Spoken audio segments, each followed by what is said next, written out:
Monika Bhalla, department of Hindi, maples academy Devan. आज आपको part 2 वर्ण विचार पढ़ा रही हूँ। प्यारे विद्यार्थियों, कै का अर्थ होता है कम बोलो, खे का अर्थ होता है खाली मत बैठो, गै का अर्थ है गंदगी मत करो, घै का अर्थ है घमंड मत करो, चै चिंता चिता के समान है, छह छल कपट से दूर रहो, जीव जंतुओं से प्रेम करो, झूठ जय का अर्थ है झूठ मत बोलो, टै का अर्थ है टोका टोकी मत करो, ठे का अर्थ है ठगो मत आदि। आपने जाना कि भाषा में सम्मिलित सभी वर्ण कुछ न कुछ संदेश देते हैं। इन्हीं वर्णों को जब लिखित भाषा के रूप में प्रयोग किया जाता है तो वह लिपि कहलाती है। लिपि वर्णों को लिखने का ढंग होता है जिसमें प्रत्येक वर्ण के लिए एक निश्चित चिन्ह होता है, जैसे ए, आ, क, ख आदि। ये भाषा की सबसे छोटी इकाई होती है जिसके और खंड नहीं किए जा सकते। वर्ण वह छोटी से छोटी मूलध्वनि जिसके खंड नहीं किए जा सकते वर्ण या अक्षर कहलाते हैं, जैसे ए, क, ख, ग आदि। वर्ण ध्वनि का लिखित रूप है। वर्णों के मेल से शब्द बनते हैं। प्रत्येक भाषा में वर्णों के रूप, संख्या तथा उच्चारण अलग अलग होते हैं। वर्णमाला वर्णों के क्रमबद्ध समूह को वर्णमाला कहते हैं। हिंदी वर्णमाला में 52 वर्ण होते हैं, अर्थात वर्णों का व्यवस्थित समूह वर्णमाला कहलाता है। हिंदी वर्णमाला हिंदी वर्णमाला को 2 भागों में बांटा गया है, स्वर वॉवेल्स, व्यंजन कॉन्सोनेंट्स। स्वर जिन वर्णों का उच्चारण बिना किसी वर्ण की सहायता से स्वतंत्र रूप में किया जा सकता है उसे स्वर कहते हैं। इनकी संख्या 11 है, जैसे ए, आ, ई, उ, री, ए, आई, ओ, औ।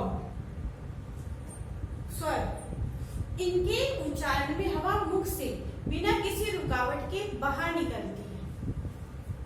स्वर के भेद स्वर के 3 भेद होते हैं, ह्रस्वर, दीर्घ स्वर, प्लुत स्वर।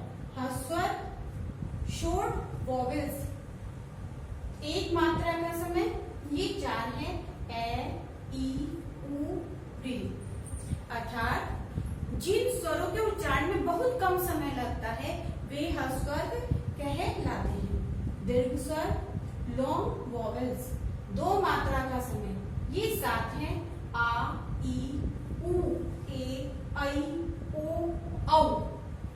दीर्घ स्वर जिन स्वरों के उच्चारण में ह्रस्व स्वर से दुगना समय लगता है उसे दीर्घ स्वर कहते हैं।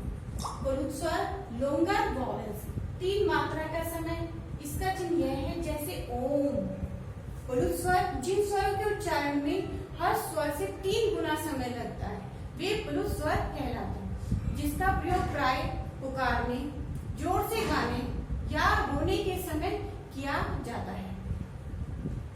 अनुस्वार अनुस्वार का उच्चारण नाक से किया जाता है, जैसे अंत, संतरा आदि। इसका चिन्ह शिरोरेखा के रूप में, बिंदु के रूप में ऊपर लगता है। इसका चिन्ह शिरोरेखा के ऊपर बिंदु के रूप में लगाया जाता है। अनुनासिक इसके उच्चारण के समय हवा नाक तथा मुंह दोनों से दबाव के साथ बाहर निकलती है, जैसे आंख, चांद, नाक आदि। इसका चिन्ह चंद्र बिंदु के रूप में शिरोरेखा के ऊपर लगाया जाता है। विसर्ग इसका उच्चारण है की तरह किया जाता है, जैसे संभवतः, अतः आदि। इसका प्रयोग केवल तत्सम अर्थात संस्कृत शब्दों में ही किया जाता है। अंग अंग है यानी अनुसार तथा विसर्ग को अयोगवाही कहा जाता है। वर्णमाला में इसका स्थान स्वरों के बाद तथा व्यंजनों से पहले आता है। आगत ध्वनि ओ अंग्रेजी से हिंदी भाषा में आ गया है, जैसे डॉक्टर, टॉफी, कॉफी आदि। इसका प्रयोग अंग्रेजी भाषा को हिंदी में लिखते समय ही प्रयोग किया जाता है।